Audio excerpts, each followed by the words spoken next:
He went from being a Hollywood actor to one of the most consequential presidents in all of American history. We're talking about Ronald Reagan. His 2 terms, from 1981 to 1989, weren't just a block of time on a calendar, they were a full-blown revolution. His presidency totally reshaped the country's economy, its foreign policy, its entire political identity, really, and we're still debating the fallout from it all today. And that brings us right to the big question, the one that still splits people right down the middle. Was he a hero who pulled a struggling nation back from the brink and won the Cold War? Or were his policies the seeds of problems we are still trying to solve, everything from massive income inequality to the political gridlock we see today? Let's unpack the evidence for both sides of that argument. Now, to really get the Reagan Revolution, you first have to understand the America he was walking into. The late 70s and early 80s, this was a seriously challenging time. Think long gas lines, factories shutting down, and just this general feeling in the air that America's best days were already in the rearview mirror. The nation was just reeling. The big monster in the room was this nasty economic problem called stagflation. And what made it so brutal is how it hit everybody from all sides. Just imagine this. The price of your groceries and gas is going through the roof, but at the exact same time, more and more people are losing their jobs. That's stagflation, a vicious cycle that created this deep, widespread anxiety across the country. So all this economic pain, it fueled an even deeper crisis of confidence. And Reagan came to power with this incredibly powerful, simple diagnosis that just clicked with millions of Americans. In his very first inaugural address, he said, "Government is not the solution to our problem. Government is the problem." That one single idea, that became the bedrock for his entire presidency.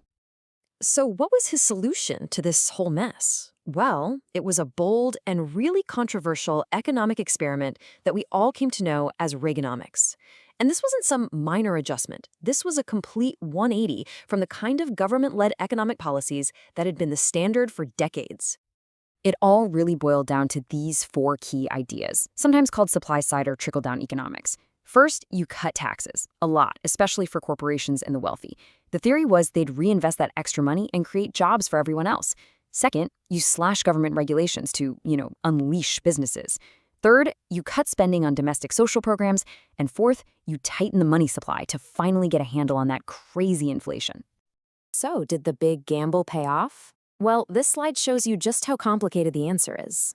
On one side of the coin, the boom was very real. The economy came roaring back, inflation was finally tamed, and the stock market just exploded. But then you flip that coin over and you see the price tag. The national debt almost tripled. There were deep cuts to programs like food stamps and housing assistance. And the gap between the richest Americans and everybody else started to widen into the huge chasm we see today.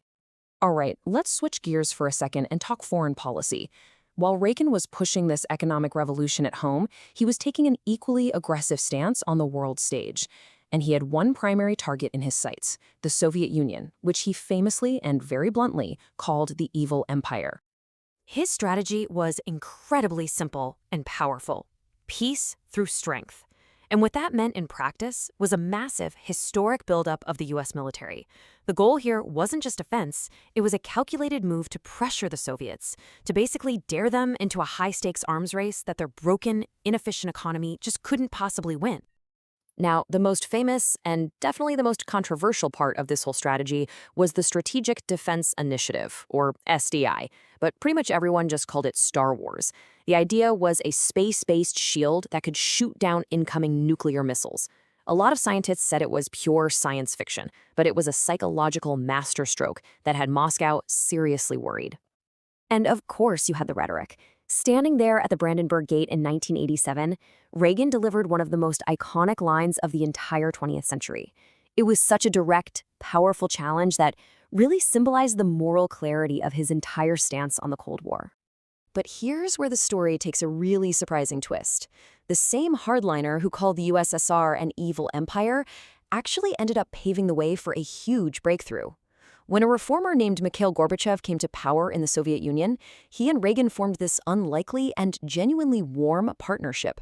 They went from confrontation to diplomacy, and it all led to the historic INF Treaty, which got rid of an entire class of nuclear weapons. But look, Reagan's legacy is so much more than just economics and the Cold War. To really get the full picture, we have to look at the other domestic issues and scandals that were happening during his 8 years in office, events that are still shaping the country today. The biggest scandal of his presidency, without a doubt, was the Iran-Contra affair. And wow, was it a tangled mess of secret deals. Basically, the administration was secretly selling weapons to Iran, an enemy, to try and get American hostages released. Then they illegally funneled the profits from those sales to fund anti-communist rebels in Nicaragua, something Congress had explicitly told them not to do.